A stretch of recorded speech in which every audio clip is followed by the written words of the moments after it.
할렐루야. 한 주간 평안했습니까? 여러분, 어떤 사람이든지 그 사람의 인생, 일생이라고 하는 것은 출생에서부터 시작이 됩니다. 제가 이제 화면을 준비했거든요. 한번 보실래요? 사람의 일생, 인생이라고 하는 게 뭐냐? 태어남 생에서 죽음까지 생과 사, 그 사이를 살아가는 것을 인생이라고 하는 겁니다. 영어로 말하면 birth, 태어남과 death, 죽음, 요 사이입니다. B와 D 사이에 뭐가 있죠? C가 있습니다. C라고 하는 것이 우리 인생입니다. 그 C를 저는 두 가지를 생각했습니다. 하나는 choice, 선택이라고 하는 것과 하나는 Christ, 예수 그리스도라고 하는 두 가지의 단어입니다.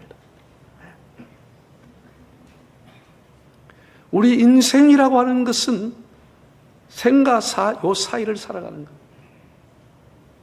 영어로 하면 B와 D 사이의 C를 살아가는 것이 우리의 인생이고 삶입니다. 이 인생 B와 D 사이에 C가 있고 가장 중요한 것은 초이스. 내가 무엇을 선택하느냐라고 하는 것과 크라이스트, 그리스도라고 하는 사실입니다. 우리는 살아가면서 날마다 죽을 때까지 모든 것을 선택합니다. 우리 스스로가 합니다. 물론 우리 스스로 하지 못하는 것도 있습니다. 내가 태어난 날짜, 내가 죽는 날짜, 그건 내가 마음대로 조절할 수가 없습니다. 내가 어느 부모 밑에 태어나고 싶다고 되어지는 게 아닙니다. 그런 것들, 운명적인 것 외에는 다 본인이 결단합니다. 내가 어디에 살는지, 내가 오늘 뭘 먹을지, 내가 어느 학교, 어느 학과를 다니며 어느 사람과 배우자로 삼고 살아가야 하는지, 이거 다 본인이 결정하는 것입니다. 그렇죠? 심지어 내가 어떤 종교를 나갈 것인지도 본인이 결정하는 것이고 어떤 신을 섬길지도 스스로가 결정하는 것입니다. 우리는 국가 종교가 없기 때문에 본인이 선택하는 것. 그 초이스, 선택이 그 사람의 인생을 좌우하고 인격을 좌우하는 것입니다. 그 초이스가 그 사람의 일생을 좌우하는 것입니다. 여러분, 인생이라고 하는 것은 제가 비유를 하면 늘 모래시계와 같다고 비유합니다. 모래시계. 모래시계 아시죠? 사우나에 가면 3분이나 5분 되면 다 내려갑니다. 한번 화면을 보실까요? 네. 이 모래시계를 영어로 하면 샌드 글래스라고 하고 다른 말로는 아워 글래스. 시간이다. 아워 글래스. 여러분, 모래시계라고 하는 것이 시간이 가면 자꾸 위에 있던 모래가 밑으로 떨어집니다. 그렇죠? 사우나의 모래시계는 떨어지면 뒤집으면 돼요. 우리 인생의 모래시계는 떨어지면 끝나는 것입니다. 다시 뒤집을 수가 없는 거예요. 인생에 내게 주어진 모래시계는 뒤집을 수가 없는 거예요. 아무리 청춘을 돌려다 하고 100번 노래 부른다고 돌아가는 게 아니에요. 그냥 떨어지면 끝이에요. 여기 이렇게 보니까 절반 이상 모래 떨어진 분들이 많습니다. 절반만 가면 덜 하는데 3분의 2 정도 떨어진 분도 있습니다. 얼마 안 남았습니다. 뭐 젊은 사람은 나는 아주 모래가 가득 남았다 생각하지만 썩은 성한 감도 떨어지고 익은 감도 떨어지는 시대입니다. 언제 모래가 다 내려가 볼지 모릅니다. 인생의 모래시계는 모래가 내려오면 뒤집을 수가 없어요. 끝나버리는 것입니다. 우리가 어느 정도의 모래시계가 내려왔는지는 본인이 스스로 평균 나이라고 연령이 있으니까 다 짐작이 갈 겁니다. 뿐만 아니라 인생이라고 하는 것은 한정된 기름을 가지고 목적지로 가는 자동차와 똑같은 것입니다. 기름이 한정되어 있습니다. 남의 것을 빌려올 수도 없고 내 것을 남에게 줄 수도 없고 본인에게 주어진 기름을 가지고 목적지를 향해서 가는 자동차와 똑같은 것입니다. 요즘은 다 내비게이션이 있죠. 그래서 제가 어디를 간다 그러면 내비해 놓으면 그 내비에서 거리가 나오고 시간이 나옵니다. 아, 이게 500km 가는구나. 500km에 쓸 기름이 들어와 있습니다. 아, 그런데 가다가 자꾸 가고 싶은데 보고 싶은데 자꾸 옆길로 새가지고 여기도 가보고 저도 가보고 탈선도 하고 또 다른 곳으로 가면 그 사람은 결국은 목적지에 못 가고 기름이 떨어져 버립니다. 아무리 좋은 승용차, 외제차, 10톤 담보 트럭을 갖고 가도 기름이 떨어지면 그것이 끝나는 거예요. 제가 아무리 많이 배우고 권력이 대단한 사람이라도 건강해도 그 인생의 기름이 떨어지면 거기서 멈춰지는 것이죠. 빌려올 수 없는 겁니다. 우리에게 주어진 한정된 유한한 기름을 가지고 가는 사람입니다. 다른 길로 갈 시간이 없습니다. 한눈 팔고 탈선할 수 있는 그렇게 시시하게 살아갈 수가 없는 겁니다. 우리는 살아간 하루하루가 소중한 것이고 그 하루가 보람되게 살아야 돼요. 가치 있게 살아야 돼요. 하루하루 초이스하는 내 삶이 귀한 것입니다. 오늘 성경 본문을 보면은 바울이라고 하는 분의 마지막 유언적인 말씀이 나와 있습니다.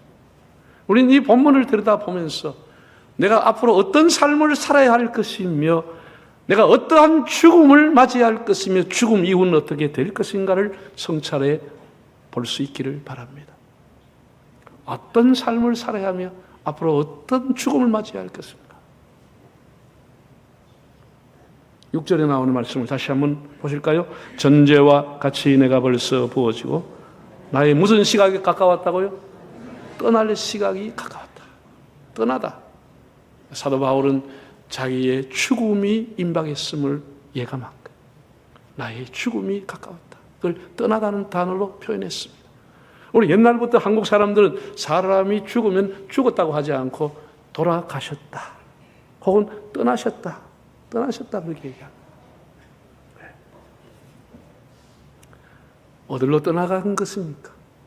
떠나는데 어디로 떠나는 것입니까? 돌아가셨는데 어디로 돌아가셨다는 겁니까? 구중구천에 그냥 떠도는 것이 아니고 어디로 돌아가셨습니까? 어디로 떠나셨습니까?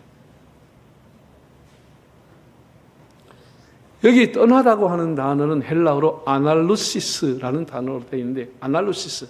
그리스 사람들은 이 떠나다는 단어를 우리로 쉽게 말하면 푼다라고 하는 거예요. 푼다. 예를 들어 여행을 갔다, 캠핑을 갔다. 그 사람이 거기에서 여행이나 캠핑이 다 끝날 때 다른 곳으로 떠날 때 줄을 풀고 다시 정리해서 가는 것입니다. 그 줄을 푸는 것을, 푼다 하는 것을 아날루시스라고 하는 단어를 썼습니다. 다른 곳으로 떠날 때, 자기 집으로 돌아올 때 줄을 풀고 캠핑 도구를 정리하는 것입니다. 수갑을 풀다, 자유를 위해서 수갑을 풀다는 의미를 갖고 있고 어떤 항구에서 배가 정박해서 돛을 풀고 간다. 돛을 풀었다고 하는 것은 배가 이제 다른 곳을 향해서 떠나고 출발한다고 하는 것을 의미하는 것입니다. 떠난다고 하는 것은 죽는다고 하는 의미도 갖고 있지만 다른 곳으로 떠나고 출발한다는 의미를 포함하고 있습니다. 떠난다고 하는 것은 결국 끝이 아닙니다. 다른 곳으로 간다는 거예요. 집으로 돌아온다. 이것이 떠난다고 하는 양면성입니다. 자, 7절을 한번 읽어보실까요? 나는 선한 싸움을 싸우고 나의 달려갈 길을 마치고 믿음을 지켰으니. 참 인생이 바울이 얼마나 귀하게 살았는지. 원래 이 바울이라고 하는 분은 예수 믿는 사람을 때려잡는 데 앞장선 사람입니다. 그걸 예수제이라고 욕할 정도가 아니고 교회 욕하고 예수제이 욕할 정도가 아니고 예수 믿는 사람을 일망타진하려고 권력을 가지고 예수 믿는 사람을 잡으려고 추적하던 사람입니다. 핍박자였습니다. 그런데 환상 중에 예수님을 만나게 되고 그의 인생의 전환기를 맞이하고 크라이스트를 위해 살아가는 인생으로 바뀌어지게 되는 것입니다. 이제 자기 모든 인생은 그 중심에 자기의 삶을 움직이는 것은 크라이스트, 예수 그리스도를 초점에 두고 살아가게 됩니다. 그런 자기는 예수로부터 사명을 받았다고 했어요. 한번 사도행전 20장, 24장 읽어보실까요? 내가 달려갈 길과 주 예수께 받은 사명, 곧 하나님의 은혜 복음 증하는 일은 나의 생명을 조금 더 귀한 것을 여기지 않겠다고 했습니다. 그가 예수께 받은 사명, 예수께로 받은 초이스가 뭐냐? 예수 그리스도의 복음을 전하는 일을 위해서는 내 생명을 귀한 것으로 여기지 않겠다고 했습니다. 그는 여기에 자기의 모든 생애를 갖다 바쳤습니다. 복음 전하고 예수를 전하는 일. 내 달려갈 길, 지금까지 달려온 길은 크라이스트 그리스도를 위해 달려왔습니다. 조금도 의심하거나 흔들리거나 방향 수정하지 않았습니다. 여러분, 마라톤 선수가 목표인 골린 지점을 향해서 달려가는 것이지 중간에 새 길로 갈 수 없잖아요. 골린 지점을 향해서 의심 없이 달려가는 것입니다. 그거 목적을 향해서 가는 겁니다. 사도 바울은 대목회자였습니다. 대설교가요, 대선교사였습니다. 모든 사람이 그를 존중하고 훌륭하게 여겼고 심지어는 그에게 능력이 있어가 험해와 스스라고 하며 신으로 대접을 했습니다. 그러나 거절했습니다. 아니라고. 그런가 하면 반면에 배후에서 그의 등에서 욕을 하는 사람, 네가 언제부터 사도가 됐냐? 정말 네가 예수의 제자가 맞냐? 이렇게 해서 그에게 핍박하고 비난하는 사람도 있었습니다. 그러나 그는 칭찬에도 흔들리지 않았습니다. 그를 비난하는 일에 개의하지 않았습니다. 하나님께로부터 받은 사명을 가지고 줄곧 갔습니다. 조금도 흔들리지 않았습니다. 고난이 오고 그것 때문에 감옥에 가고 매를 맞고 바다에서 죽음의 위기까지 와도 그는 조금도 의심하거나 흔들리지 않고 자기에게 주어진 삶을 달려갔습니다. 도중 하차나 포기나 중도에 탈락하지 않았습니다. 그래서 그 스스로를 뭐라고 했어요?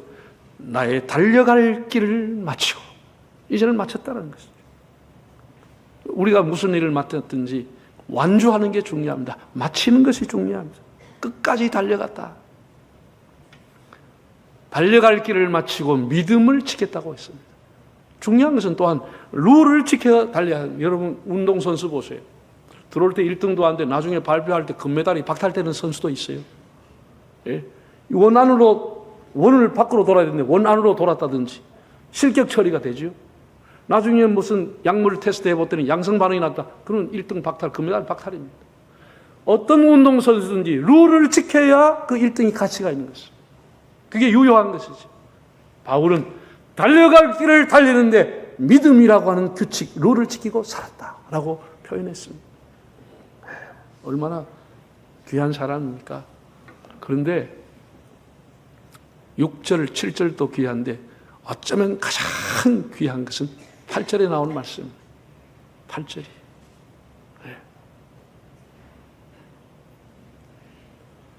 한번 8절을 볼까요? 뭐라고 했는지 이제 후로는 나를 위하여 의의 면류관이 예비되었으므로 주 곧 의로우신 재판장이 그날에 내게 주실 것이며 내게만 날이나 주의 나타나심을 사모하는 모든 자에게 도니라. 이제 후로는 의의 면류관이 있다는 거예요. 이제 후로는 이게 아주 오늘의 강점입니다. 달려갈 길을 마친다고 하는 것이 인생의 끝이 아니고 이제 그 후가 있다는 것이에요. 인생은 이 땅에서 이 생이 끝이 아니고 그 후가 있다는 것이에요. 이 후가 있다는 것이에요. 사람들이 다 죽음을 두려워합니다. 다 죽음을 두려워합니다. 죽음 피합니다. 우리 한국 사람은 죽을 사자도 안 씁니다. 사실 1, 2, 3, 4 할 때 4층이라고 하는 것은 죽을 사자가 아니고 넉사자인데도 기분 나쁘다고 4층 안 씁니다. 사자만 들으면 기분 나쁘다고. 죽을 사자가 아니고 넉사자인데도 그 사자를 안 쓴다고요. 그만큼 죽음을 피하고 죽음을 두려워합니다. 성경에 나오는 사람, 예수 신실하게 믿었던 사람, 단 한 사람도 죽음을 두려워하지 않았습니다. 참 묘하죠. 어떤 사람도 죽음을 두려워하지 않아요. 예수 믿는 사람. 우리 죽음이라고 하는 게 여러분 이 세상에 가장 매정하고 냉정한 게 뭡니까? 죽음입니다. 죽음은 모든 인연을 한순간 다 끊어버립니다. 부모, 자식 인연 다 끊어버립니다. 모든 꿈을 한순간에 다 끊어버립니다. 소망을 한순간에 다 끊어버리는 게 죽음. 천하의 힘센 장사도 한순간에 죽음하면 끝나버리는 것입니다. 죽어가는 사람을 살리는 의사도 죽음하면 끝나는 거예요. 내세가 있다고 말하는 목사도 죽으면 끝나는 것입니다. 한순간에 다 끝나는, 그렇게 죽음이 무서워. 모든 인연을 다 도끼로 줄을 끄듯이 끊어버립니다. 죽음이라고 하는 것입니다. 그 사람들이 죽음을 두려워하는 것입니다. 그런데 예수 믿는 사람, 내가 죽음을 두려워하는 사람 못 봤습니다. 이제는 나를 위하여 의의 면류관이 예비되었다. 이제 후로는, 이 말의 의미가 뭐예요? 이게 죽음의 의미입니다. 인생은 완주하고 달려오는 것도 귀하지만은 그 이유가 있다는 것을 가르쳐주고 있는 것입니다. 우리가 떠나서 가는 곳이 있다는 것이지. 돌아갈 집이 있다는 것이지. 그걸 가르쳐주고 있는 것입니다. 떠나가는 곳. 여러분, 사람들은 옛부터 사람의 관뚜껑이 덮이면 인생이 끝이다 그랬어요. 그런데 성경은 뭐라고 가르치냐? 관뚜껑이 끝이 아니고 그 이후에 사후의 세계가 있다고 하는 것을 가르쳐주고 있는 것이에요. 그 이후에 삶이 있다라는 것이에요. 있다라는 것이에요. 우리의 호흡이 끝나는 것이 죽음이 아니고 그 이후가 있다는 것이에요. 그 후에 면류관이 있다는 것이에요. 그 후에. 미국의 의학 박사인 레이먼드 무드라고 하는 분이 있어요. 이 사람이 1950년대에 책을 썼는데 제가 어렵게 이 책을 구했습니다. Life After Life라고 하는 책을 썼습니다. 이 책에 보면 부제가 잠깐 보고 온 사후의 세계. 잠깐 보고 온 사후의 세계라고. 잠깐 보고 왔습니다. 자, 이런 이제 Life After Life라고 하는 이런 소설이라든지 영화를 만들기도 했는데 영국에 있는 의학자 한 분도 이거를 썼습니다. 제가 지금 얘기하는 것은 영국 사람이 아니고 미국 사람인데 미국 레이먼드 무디라고 하는 의사입니다.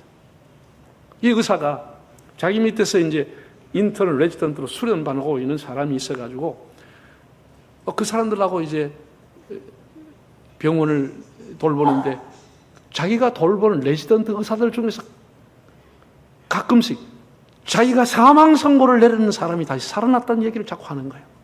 한 사람이 아니고 몇몇 사람이 자기가 의사가 볼 때 심정지가 돼서 사망 선고를 내렸는데 다시 회생되고 살았다는 얘기를 몇 사람한테 몇 종류의 얘기를 듣고 난 이후에 이 사람이 이게 정말인가 이게 궁금해가지고 전 세계를 다니며 조사를 했습니다. 유명 대학을 다니면서 영국의 옥스퍼드 대학부터 유명한 대학을 다니면서 조사를 했습니다. 153명의 죽었다가 살아난 사람의 임사체험을 기록을 했습니다. 여러분, 죽는 것과 죽을 뻔했다고 하는 것은 천지 차이입니다. 이해가 되시죠? 저는 우리 교회 계속 다니는 사람도 밍숭하게 나를 쳐다보네. 오늘 뭐 긴장을 해가지고. 죽었다고 하는 것하고 죽을 뻔했다고 하는 게 같아 달라요. 그럼 완전 천지 차이입니다. 하나는 완전히 죽었고 하나는 살아난 겁니다. 죽을 뻔한 살아난 거예요. 이걸 영어로 하면은 Near Death Experience. 죽을 뻔했다가 죽음 가까이 갔다가 다시 살아나는 사람들 경험. 이걸 임사체험이라고. 임사체험. 완전히 죽어버렸어. 의사가 볼 때 죽었어. 그런데 가운을 덮어놨더니 나중에 부시시 깨달은 거야. 부시시 깨달. 이게 전 세계적으로 이분이 조사한 게 153명을 죽었다고 산 사람을 조사를 했는데 그 유형이 13가지 유형이 나왔다는 거예요. 참 아주 잘 적어놨습니다. 그 책에 보면 다 거기 사람들이 공통점이 뭐냐? 의사의 사망 선고의 소식을 자기 귀에 들었다는 것이에요. 의사가 이제 이분은 운명했습니다. 돌아가셨습니다. 가족들이 얘기하는 소리를 들었다. 그 소리가 들리는가 동시에 자기의 영혼이 빠져나가는 것을 동시에 느꼈다는 거예요. 영혼이 뭔가 빠져나가더라. 빠져나가는데 어떤 사람들은 깊은 캄캄한 동굴로 블랙홀처럼 빨려 들어가는 사람이 있는가 하면 어떤 사람은 밝은 빛 가운데로 들어가는데 자기의 살아왔던 7, 80년 인생이 파노라마처럼 동시에 쫙 지나가더라는 것이에요. 이런 13가지의 현상이 있었다고 기록을 했습니다. 저는 그렇게 되리라고 생각합니다. 그런데 그리고 난 이후에 사람들 이 사람이 만나갔다 면담을 하고 인터뷰를 했는데 어떻게 살았느냐. 죽을 의사의 사망 선고를 듣고 회생한 사람은 어떻게 살았느냐. 첫째, 지나왔던 삶과는 다르게 살았다는 것이죠. 이전처럼 그렇게 사는 사람이 거의 없었다는 것이죠. 다 도박, 알코올, 이런 마약 중독에서 다 벗어나서 스스로가 새로운 결심을 하고 새로운 삶을 살기로 하는데 다 거의가 봉사하는 삶을 살더라는 것이죠. 그전에는 봉사를 생각해 보지 않았던 사람이 이 죽었다가 살아난 사람은 이게 다 허무한 것이구나 이 생각하고 봉사하는 삶을 살아가더라는 거예요. 그게 첫 번째 특징이고 두 번째 공통점이 자기 발로 스스로 교회를 찾아가서 예수를 믿게 되더라 이렇게 기록해 놓은 것이에요. 놀랍지 않아요? 할렐루야. 자기 스스로 찾아가서 교회를 하나님을 섬기는 사람이 되더라. 이렇게 기록을 해놨습니다. 여러분, 우리가요, 죽을 뻔한 위기에서 살아난 사람은 이 세상이 다 허무합니다. 아무것도 아닙니다. 여러분, 힘 깨나 쓰고, 이 정권에서 잘 나간다고 하는 사람들, 권력 있고, 힘 있고, 물질 있고, 이 사람들. 지금 어디 가 계신다 아세요? 여러분, 전화하면 한 군데 거의 다 가 있습니다. 거의 교도소 가 있습니다. 대통령 한 사람도 교도소 가는 파입니다. 멋이 그게 대단하다고 다 지나가는 겁니다. 지나가는 거. 사람들이 물질, 명예, 쾌락, 이거 목말라가 난리가 나는데 그 어디 가 있나? 거의 그 교도소 가면 다 들어와 있습니다. 쾌락을 그렇게 좋아해서 지 맘대로 살아가는 사람 10년, 20년 교도소 생활하고 어떻게 살아요? 발에다가 위치 추적 장치 달아가지고 발치 찌고 따라다니고 있습니다. 걸어가는 것마다 다 체크하고 있습니다. 우리가 정말 시기라고 인생, 삶과 죽음 사이에 살아가는 인생을 정말 보람되고 복되게 사는 길이 뭘까? 이걸 여러분들이 한번 오늘 성찰하고 생각해 보는 시간이 되기를 바랍니다. 반드시 죽고 난 이후에 낮이 가면 밤이 오듯이 반드시 우리 인생에 죽음이 올 건데, 죽음 이후에 나는 어떻게 될 것입니까? 사후의 삶, life after life, after life는 어떻게 될 것입니까? 그 삶을 여러분이 한번 생각해 보는 시간이 되기를 바랍니다. 결코 죽음이 끝이 아닙니다. 죽음이 끝나는 게 아니에요. 이 땅이 끝나는 게 아니에요. 성경 한 문장만 더 볼까요? 히브리 9장 27절 한번 보겠습니다. 한 번 죽는 것은 사람에게 정해진 것이고 그 후에 뭐가 있어요? 죽고 난 그 후에 또 있다라는 거예요. 그 후회가 있는 것이에요. 그 후회가 있어요. 네. 여러분, 인생이라고는 다시 말씀하지만 버스, B에서 데스, D까지 요 중간에 C라고 하는 거, B와 D 사이에 C라고 하는 인생, 두 가지를 제가 여러분에게 말씀드렸습니다. 하나는 초이스라고, 선택하는, 여러분이 날마다 선택하며 무엇을 선택하며 살아갈 것인가 여러분이 결정하는 것. 그리고 크라이스트, 그리스도, 예수 그리스도, 그것도 여러분이 선택할 수가 있는 것입니다. 한원주 최고령 현역 의사의 삶, 사도 바울의 삶, 죽음 이후의 생을 바라보면서 믿음으로 사명으로 살아갔던 너무도 고귀한 사람들입니다. 저는 설교 준비를 하면서 근래 이런 찬송을 불러봤습니다. 나는 길 잃은 나그네였네. 재중에 헤매이는데 사랑의 왕 내 목자 예수 나를 집으로 인도하네. 여러분에 해당하는 얘기고 저에 해당하는 얘기입니다. 나는 길 잃은 나그네였네. 그 목자 예수님이 나를 영원한 집으로, 아버지 집으로 인도하신다는 찬송입니다. 나는 길 잃은 나그네였네.